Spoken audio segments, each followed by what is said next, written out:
Hi, this article is from Facebook, right? The Secret Life of Mom.com. And the title is Don't Throw Away Bruised or Overripe Tomatoes. Here's how to use them. Most people know how frustrating it is to come home from the grocery store and find damaged produce like bruised tomatoes. Moreover, sometimes people buy more produce than families can eat and things go bad. However, you don't have to throw them away. Instead, you can try one of these methods, including some interesting recipe ideas for ripe tomatoes. Eating a bruised tomato. First and foremost, you can still eat a bruised tomato. However, the texture may not be enjoyable and it will likely be soft, right?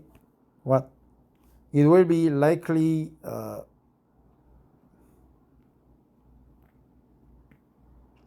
you can use a bruised tomato in several recipes, and in many cases, you won't notice the soft spot. However, a moldy tomato is a different story, right? To combat this, simply cut off the bruised part and eat the rest as you would normally, right? First and foremost, last but not least. First and foremost, let me read this one. Remember this, right? First and foremost, advice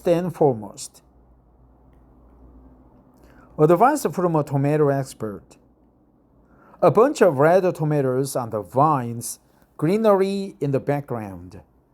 Don't let this go on too long before you do that, or the entire fruit will be spoiled.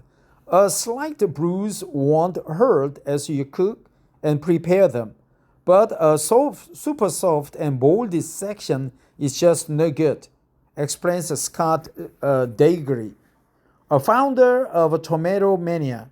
For reference, Tomatmania is an annual gardening event and competition held for over 20 years.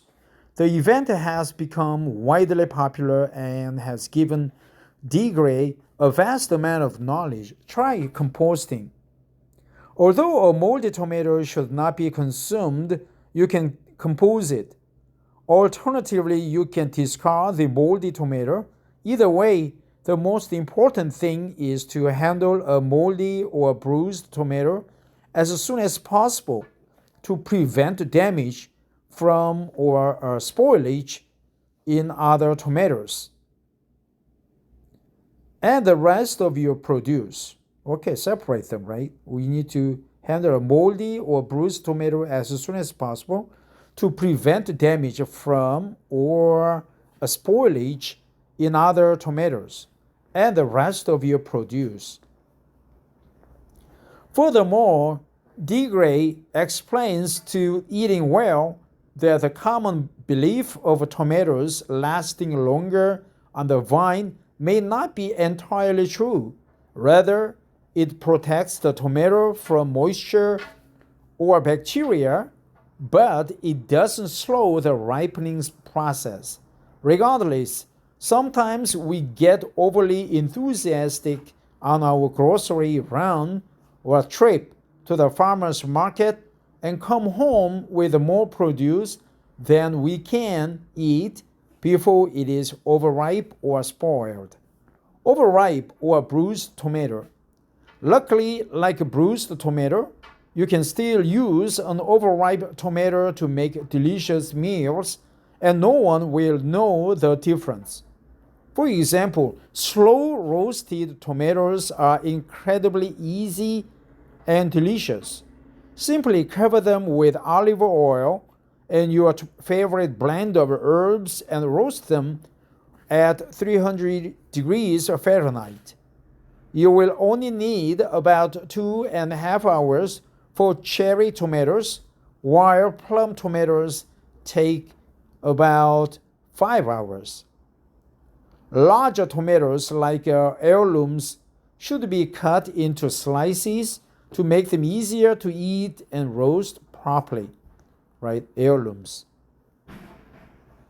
Heirlooms is something that you inherit from your grandmother, grandfather, your ancestors. Versatile snacks. Roasted tomatoes can be made using an overripe or bruised tomato and make a versatile snack in addition to salads and sandwiches. Furthermore, they are packed full of vitamins but should be consumed in various ways to ensure your body gets access to all the benefits, according to Very Well Health. Other recipe ideas include marinara sauce, soup, or salsa. Wash your produce.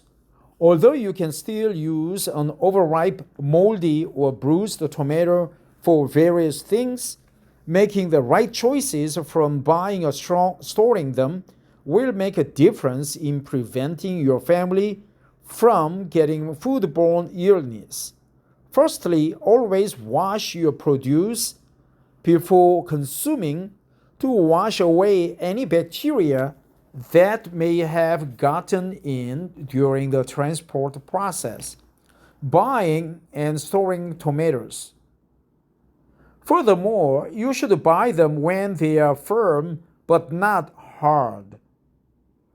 According to the Canadian government, they should be stored unwashed, uncovered, and at room temperature until they are ripe.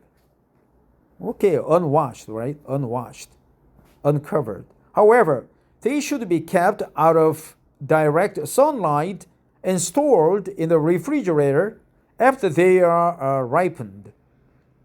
Additionally, they should be used within 3 days. However, if you don't want to use them right away, you can chop, slice, or dice and then freeze them for several months. Chop, slice, right? Chop, slice, or dice. Chop, slice, or dice. Chop, slice, dice. Well, overripened seeds, unwashed, uncovered.